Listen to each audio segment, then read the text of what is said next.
Et on va passer à 37 secondes de chez Akata. Un premier tome pareil. Alors c'est spécial petite série cette semaine. Encore une série terminée en 3 tomes. C'est normal, c'est l'adaptation d'un film que vous pouvez retrouver sur Netflix. Un film japonais. Alors film ou série, tout d'un coup j'ai un gros doute, mais il me semble que c'est un film. Donc du coup qui s'appelle lui aussi 37 secondes, qui a été fait par Hikari. Donc voilà, si vous voulez vous faire le film, vous pouvez. En tout cas, l'adaptation donc manga commence par Yohei Korihara, donc encore une fois chez Akata A8005, sachant qu'on est sur donc le format large, qui est un format assez épais, assez énorme. Enfin, fini le gnangnan. Morand, je sais que le gnangnan te plaît. Alors, comme d'habitude, Akata, éditeur engagé, nous propose cette fois donc une série sur une jeune fille qui malheureusement a une paralysie cérébrale qui fait qu'elle ne peut pas bouger ses jambes. Donc elle est en fauteuil roulant et sa vie est assez monotone. C'est-à-dire que sa mère la surcouve, mais surcouve de fou. Elle vient la chercher, elle passe son bain avec elle l'habille, elle la conseille tout le temps, elle lui laisse pas beaucoup de liberté. Alors au début, je la trouvais plutôt bienveillante, la maman. Je trouvais que l'héroïne exagérait sur les premières planches un petit peu. J'étais là, c'est en mode, c'est pas méchant. C'est, attends, je viens te chercher, je vais t'aider. Ah, il faut que tu prennes ta douche, je vais te laver. Pour moi, c'était vraiment de l'aide bienveillante. Tout au long du manga, on va se rendre compte qu'elle va beaucoup trop loin. Elle lui laisse vraiment, si t'y vas, je t'accompagne. Non, tu vas pas y aller seule, c'est trop dangereux. Non, tu vas pas t'habiller comme ça, parce que sinon, tu pourras pas faire ci, tu pourras pas faire ça. Enfin, elle lui laisse finalement très très peu de liberté d'elle-même, et tu sens que l'héroïne en a marre. Et donc l'héroïne, en fait, c'est sa vie de tous les jours. Elle a plus de 20 ans, j'ai un petit doute sur son âge, mais je crois qu'elle a 23 ou 24 ans.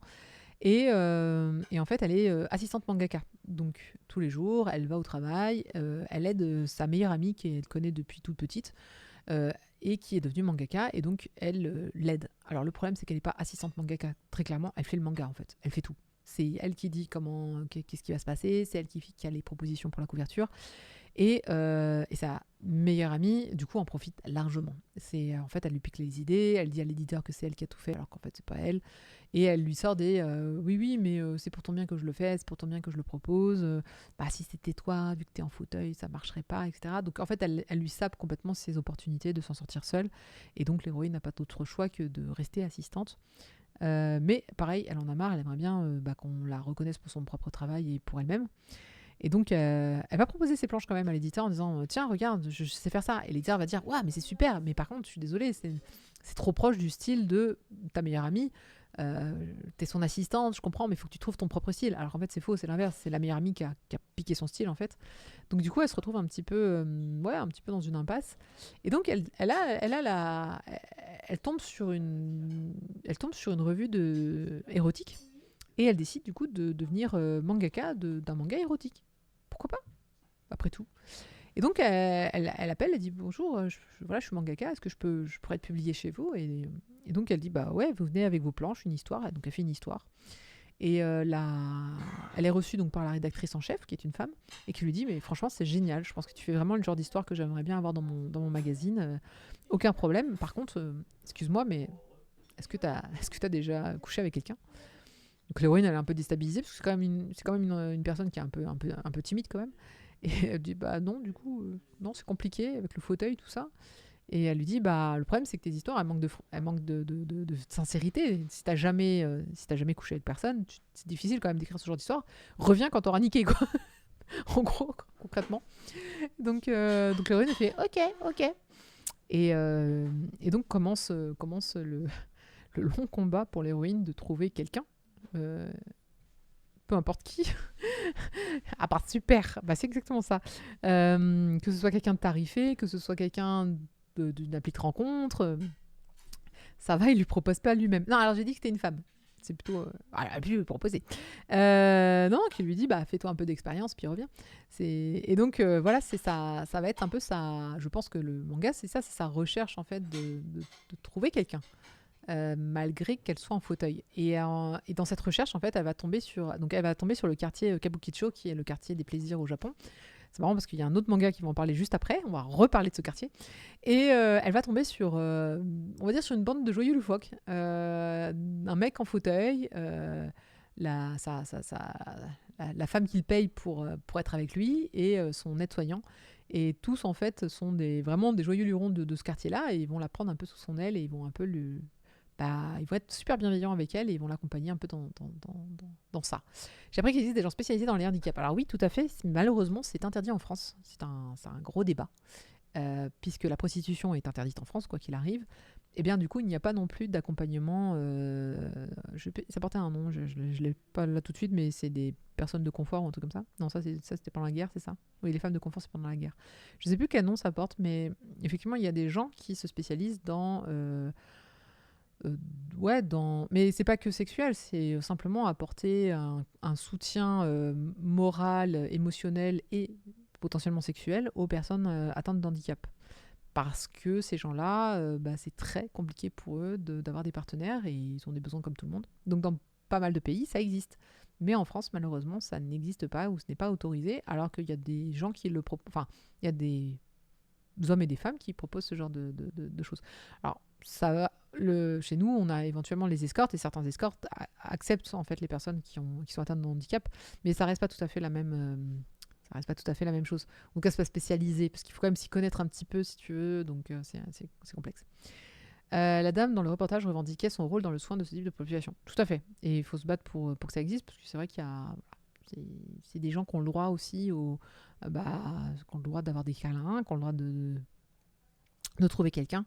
Et déjà que c'est pas évident, donc quand tu es valide de trouver quelqu'un avec qui vivre, alors du coup, quand tu as un handicap, c'est encore plus compliqué. Donc, ouais, c'est là, pour le coup, on peut parler effectivement de misère affective pour les personnes atteintes de handicap. Pas toutes, hein, mais c'est plus compliqué que pour les valides, encore une fois. Donc c'est un peu de ça que parle finalement ce manga, aussi de l'indépendance, hein, puisque cette jeune fille, donc, comme elle est en fauteuil, évidemment, on vous explique un petit peu toutes ces difficultés du quotidien. À un moment, elle va dans une boutique où elle va chez un fleuriste et il y a une marche et elle peut pas monter la marche et le fleuriste, du coup, l'aide, lui donne les fleurs et il est adorable avec elle, évidemment, et lui dit putain, j'avais jamais remarqué qu'on pouvait pas rentrer dans ma boutique quand on était en fauteuil.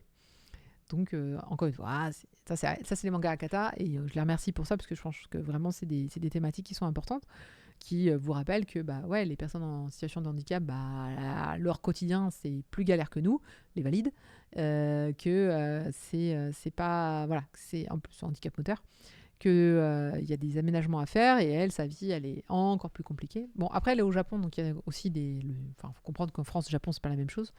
Mais voilà, il y a des choses comme ça. Donc j'aime beaucoup. Alors, en tout cas, j'ai adoré les joyeux lurons, on va dire, de la fin, puisqu'on les voit à la fin du premier tome, qui clairement sont colorés et vont lui permettre en fait d'étendre son point de vue, d'étendre sa vie. En fait, à chaque fois qu'on la voit, l'héroïne, elle a un visage morne et triste. Hein. C'est vraiment, tu la sens un peu blasée de sa vie. Et, en se disant il se passera jamais rien de bien pour moi et c'est tout. Et donc du coup tu la vois vraiment s'illuminer à la vue de ces nouvelles personnes. Donc ça c'est début de sa vie. Tu sens que c'est pas joyeux. Tu sens que son quotidien lui pèse et que c'est vraiment difficile. Vous avez le trailer du film qui est disponible. J'ai pas osé vous le mettre parce que c'est un trailer de film et donc je risque d'avoir des petits soucis. Attention, ce livre n'est pas à mettre entre toutes les mains parce qu'il parle quand même de sexe. Il parle quand même de relations sexuelles. Il parle aussi de prostitution et donc forcément il y a des scènes de... Alors il n'y a pas des scènes de nu, mais il y a quand même des scènes d'approche sexuelle.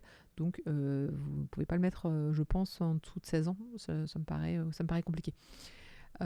Non, et qu'en plus le thématique est plutôt adulte. Donc moi j'aurais mis moins de 16. Je pense pas qu'ils aient mis un quelconque... handicap, manga, émancipation. Ils ont mis aucun warning côté Akata. Alors c'est vrai que dans les faits, il n'y a pas de scène, mais il y a quand même, comme je disais, une approche tarifée. Il y a quand même des rencontres, même si on ne voit rien, il y a quand même des choses qui s'y passent.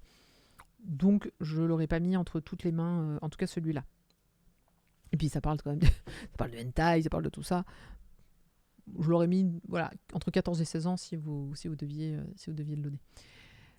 Un monsieur qui faisait que les femmes en fauteuil roulant. Vous expliquez qu'il fallait avoir un minimum de force pour manipuler les femmes sans bobo. Ah mais alors oui, et c'est là où je disais tu peux pas dire je vais aller voir n'importe qui, parce que justement il faut une certaine connaissance, notamment sur tout ce qui est fauteuil.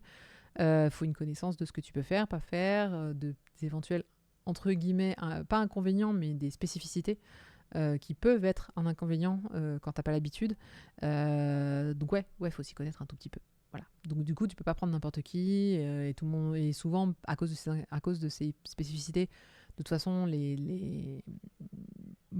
ce qui est prostitution refuse en fait en disant bah non, je veux pas risquer ou ouais, c'est pas ma cam, un truc comme ça. Donc c'est compliqué. Alors que des gens qui sont spécialisés, bah du coup, tout de suite, c'est plus simple. Tu sais qu'ils sont au courant, tu sais ce qu'ils peuvent faire, pas faire, t'as pas obligé de leur expliquer, t'as pas obligé de sortir la notice qui dit bah voilà, je fonctionne comme ça et merci d'y faire attention. Bref, mais on est très en retard sur tout ce qui est question, tous ces questionnements-là en France. On est tellement puritain, alors que franchement, la France, quoi. Pardon, hein, mais on n'est pas un pays qui est réputé pour être quand même dans sa discrétion sur les thèmes de la sexualité. Du coup, j'ai jamais compris pourquoi à tel point on était puritain. Ça, c'est vraiment les lobbying, j'ai envie de dire, les lobbying très conservateurs qui malheureusement prennent en plus du terrain en ce moment et qui disent bah non, faut surtout pas de prostitution. Alors qu'en Belgique, en Belgique, il y a tout. Il y a tout. C'est vraiment, ils sont tellement en avance sur toutes ces questions-là. Ils ont les maisons closes, ils ont effectivement ils ont les accompagnants, et ils ont tout ça, quoi. Et merci Marc-Angels, merci pour le follow. Gros baiser la France. C'est clair. Mais bon. Nous, on préfère les mettre en danger, les prostituées, mais... Salut Ferranor. Très en retard ce soir. Mais oui, t'as tout raté. T'as arrêté, je pense, le meilleur titre de la soirée. 37 secondes. Mais comme je disais, donc il y a un film dispo sur Netflix. Donc à la limite, n'hésitez pas à regarder le film et s'il vous plaît, bah du coup, achetez le manga qui sera qu'en 3 tomes aux éditions Akata. Sur, voilà, comme je disais, thématique du handicap et notamment l'accès... enfin, c'est pas l'accès à la sexualité, mais dans son cas, elle, c'est aussi l'accès à la sexualité et à son indépendance en tant que personne atteinte de handicap, et notamment handicap moteur, puisqu'elle est en fauteuil. Voilà. Il y a tout un truc. 37 secondes. Je ne sais pas encore pourquoi ça s'appelle 37 secondes, mais je pense que c'est lié à sa naissance. Puisque c'est le premier mot qu'on dit, c'est si j'avais pris mon souffle, ne serait-ce qu'une seconde plus tôt. Parce qu'effectivement, quand elle est née, en fait, elle a pas respiré tout de suite. Et c'est ce qui a fait c'est ce qui a fait en fait sa paralysie cérébrale. Et qui, du coup, l'a clouée dans un fauteuil. Voilà. J'espère qu'à la fin du manga, elle dessine de super hentai. Puisque c'est un peu le but, hein. Elle fait tout ça pour que un jour, voilà, pour devenir mangaka. Et pour devenir mangaka, et qu'elle se dit, bah, moi j'aimerais bien dessiner des séries érotiques plutôt que du shoujo manga. Et ça, je trouve ça déjà génial. Vraiment, le pitch, j'adhère, je dis oui. La traduction, c'est David Paulet, le lettrage de Raph. C'est sorti le 23 octobre et donc, comme je disais, ce sera en janvier pour la suite. Ça y est, on arrive sur les mangas de janvier. C'est dire que c'est la fin de l'année, puisque là, tous les tomes qui vont sortir, la suite ne sera qu'en janvier, dans 2026. Voilà. On va passer à la suite. Ça va pas être triste.